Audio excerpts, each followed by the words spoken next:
Hey there, welcome to Coffee Break Plans. This week's topic was going to be something like my pet peeves about planning or something like that, but I decided that the world is a complete bin fire and the last thing that we need right now is more people griping about things. So I decided instead to do it about some things that I'm glad I bought recently. I don't normally like to promote a lot of consumerism, and I'm always quite stressed about having too much stuff. And when you buy something that you think you need and you get it and you realize you didn't need it that much and actually now it's just clutter, it can be a real disappointment. But sometimes I buy stuff and I'm really glad that I bought that because it makes my life so much easier. Just to note that I am not sponsored by any of these companies that produce these products. These are just things that I've bought for my own reasons with my own money, and I'm just going to talk you through them. The first thing is this really super cheap little guillotine that I bought off. I actually have no idea where I bought it now.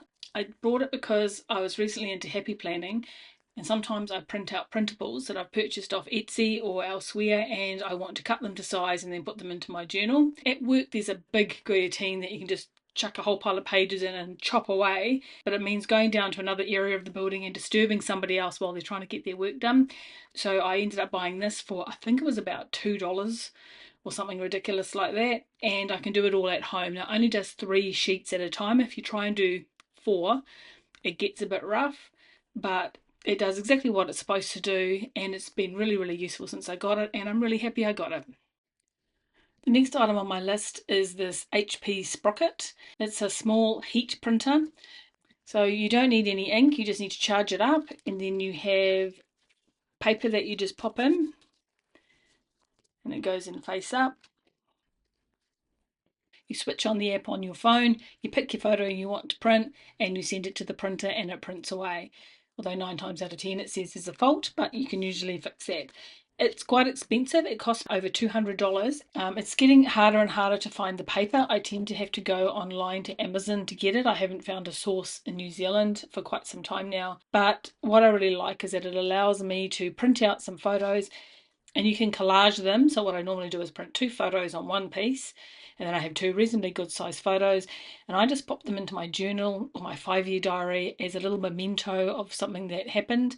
Every single month in my 5-year journal I do 2 photos of the month. I usually do one at the beginning, one at the end. If anything exciting has happened just in my normal everyday life, I will print it out on this and then stick it into my journal. And that's been working really well, despite the fact that it is hard to get hold of this paper and it can be quite pricey when I do find it. It has been really well worth it. These are actually little stickers and you just peel the back off and they just stick in, so I don't have to worry about gluing anything in. When I run out of this current supply of paper that I have, I'm not quite sure what I'm going to do, if I'm going to purchase more paper or if I'm just going to buy another type of printer that's easier to get paper for. I don't know.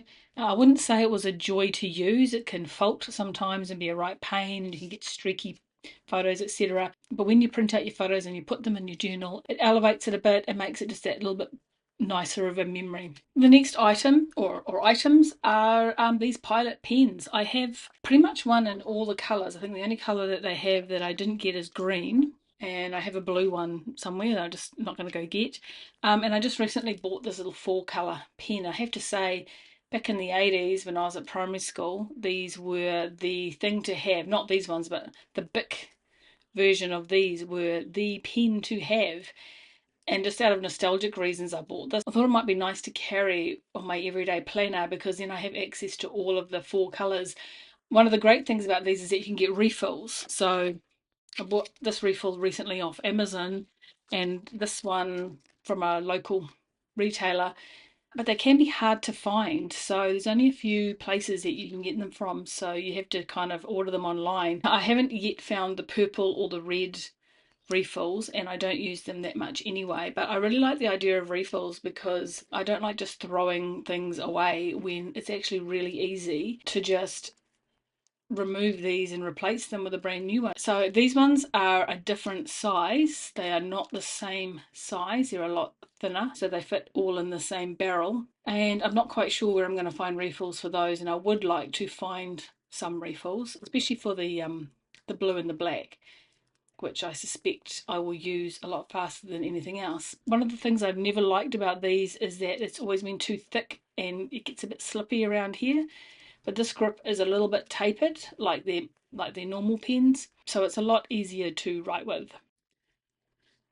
The next item is a little bit pricier. I think this is my brother Ptouch printer, and it's just one of those tape printers. I'm sure there is something much more modern and much better, etc., that you can get somewhere, but I really like this version of it. These are about $30, I think, at the warehouse. I'm not sure where it is where you are locally, but that's how much they cost here.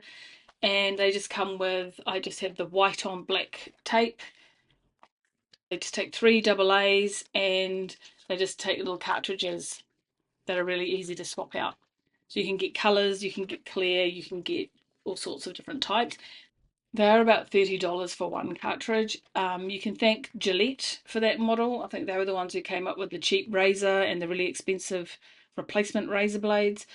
So as with most printers, it costs more for the ink than it does for the actual printer. I originally bought this to use at work, and there was some bugger at work that kept taking the one that we had at reception or the one in the print room, so you could never find it. So I ended up just thinking, look, it only costs $30 to buy these damn things, so I'm just going to do that. And the original tape that you buy with it, which is just a little sample size, that actually went for quite some time. So I've only just bought this new one, and I expect that will go for a while yet. So as you might see in my videos, I use it to label a whole pile of stuff, and it's fantastic. The next thing I'm really glad I bought is this little plastic organizer, and I bought this from the warehouse, but I think you can get very similar things pretty much anywhere. I think I've seen them on Amazon. And it has these little dividers in here that you can take out and move around and configure this any way you like. Well, I bought it originally for when I was directing my show last year, and I had it configured slightly differently. Now I just have it set up for bog standard planning, and so it's got a lot of Tombos, my calligraphy pens, my Sharpies, and just just your general stuff that you use. And it's super useful. I know that if I pick it up, I have everything that I need. I don't normally like too much plastic, but that's, what we're really worried about is single-use plastic, and this I think I will be using for many, many years to come. Great buy. And my last item, and this is not really planning related at all, are these little tarot cards I bought. They're little cat tarot cards, and they're also in Spanish. I do speak Spanish. I was in Argentina for a year as an exchange student many years ago, and I keep it up via Duolingo, but I also quite like little things like this. I do use tarot cards every now and again. I don't think that tarot cards are going to tell me my future, because you can interpret the card and its meaning any way you like. But the best thing about it is that you can interpret the card and its meaning in any way you like. So if I've got something on my mind, pulling a card will bring that to the top of my mind, and I'll sit down and think about it. And I found it really, really useful for picking through problems that are worrying me or trying to decide on something. But these are really just for because they're pretty and they're funny, and they help me practice a little bit of Spanish. Although most of the time it's just the numbers, which I already know. And La Templanza, what's that? Temperance. Just they just help focus my mind. Oh, Three of Swords, never a good card. So I bought these just on a whim. They were quite cheap. I can't even remember where they came from, but I get a lot of joy out of it. We all need some things that do that for us. So there you have it, little things that I've bought lately that have made me happy in some small way in this world, which is a complete bin fire. I hope that brings you something a little bit lighter this week, and have a great week, and I'll see you next time.